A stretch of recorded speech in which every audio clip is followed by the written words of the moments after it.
नमस्कार, स्वागत है आपका वीके न्यूज में।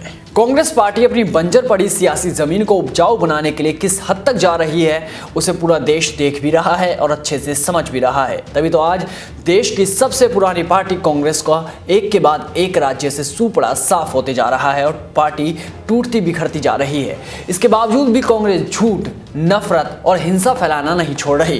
कांग्रेस ने 2020 में कोरोना लॉकडाउन से लेकर चीन सीमा विवाद और नए कृषि कानून से लेकर कई मुद्दे पर इतना झूठ परोसा है कि जिसकी गिनती नहीं की जा सकती। 2020 के जाते जाते एक बार फिर कांग्रेस ने अपने चुनिंदा प्रोपेगेंडा के जरिए दक्षिणपंथी विचारधारा और बीजेपी पर निशाना साधने की कोशिश की है, लेकिन कांग्रेस के इस प्रोपेगेंडा के सबूतों के लोगों ने ऐसी हवा निकाली कि शायद ही कांग्रेसी भूल पाए। दरअसल हर कोई खुश है कि 2020 का अंत हुआ, लेकिन साल के अंत में भी कांग्रेस ने अपने एजेंडे को हवा देना नहीं छोड़ा।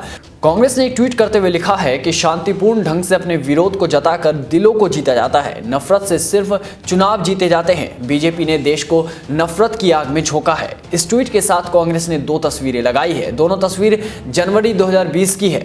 एक ट्वीट में महात्मा गांधी की तस्वीर हाथ में लिए सीएए का विरोध कर रहे प्रदर्शनकारी है, जिसका बैकग्राउंड नीला है और उस पर लिखा है, राष्ट्र ने एक साथ होकर शांतिपूर्ण ढंग से सीएए का विरोध किया। दूसरी तस्वीर में लाल बैकग्राउंड में शाहीन बाग में गोली चलाने वाला नाबालिग लड़का है, जिसके साथ लिखा है, उग्र दक्षिणपंथी ने जामिया विश्वविद्यालय के बाहर गोली चलाई। यानी कि इस ट्वीट के जरिए एक बार फिर कांग्रेस ने अपने दोहरेपन की प्रकाष्ठा को पार कर दिया, लेकिन देश की जनता ने भी कांग्रेस के इस दोगलेपन का करारा जवाब दिया है। संदीप भटनागर नाम के ट्विटर यूजर ने जवाब देते हुए लिखा है कि नफरत कौन करता है ये भी देख लो।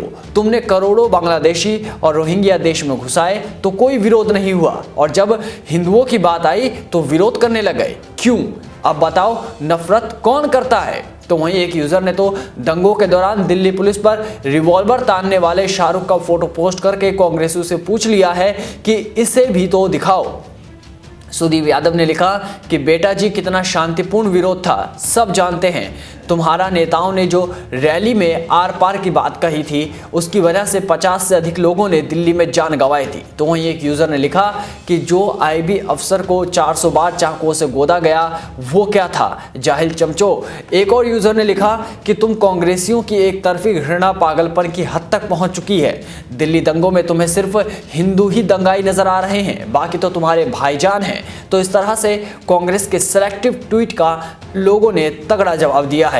खैर, कांग्रेस ना तो कभी दिल्ली पुलिस पर फेंके गए पत्थर पर बात करती है और ना ही विरोध के नाम पर सार्वजनिक संपत्तियों को पहुंचाए गए नुकसान पर। कांग्रेस को आग में जलती बसें नजर नहीं आई। शाहीन बाग का हिंदू लड़का कांग्रेस को साल के आखिर तक वो याद रहता है, मगर उत्तर पूर्वी दिल्ली में पुलिस पर बंदूकें तानने वाला शाहरुख उनके दिमाग से एकदम गायब हो जाता है। कांग्रेस को जामिया में गोली चलाने वाला नाबालिग का चेहरा दिखाने से गुरेज नहीं है, और ना ही उसे शर्जील इमाम, खालिद सैफी, उमर खालिद जैसे गद्दार देश के दुश्मन नहीं लगते, बल्कि उसकी आंखों में तो हर वक्त वो आरएसएस खटकती है जो मुश्किल घड़ी में लाखों घर में बुनियादी जरूरतों का सामान पहुंचाती है। इससे साफ है कि कांग्रेस कहीं ना कहीं ये बात स्वीकार कर चुकी है कि राजनीति में उसका करियर आखिरी दम भर रहा है। केवल और केवल वामपंथी कट्टरपंथियों का पक्ष लेना ही उसे ऑक्सीजन देने का काम कर सकता है।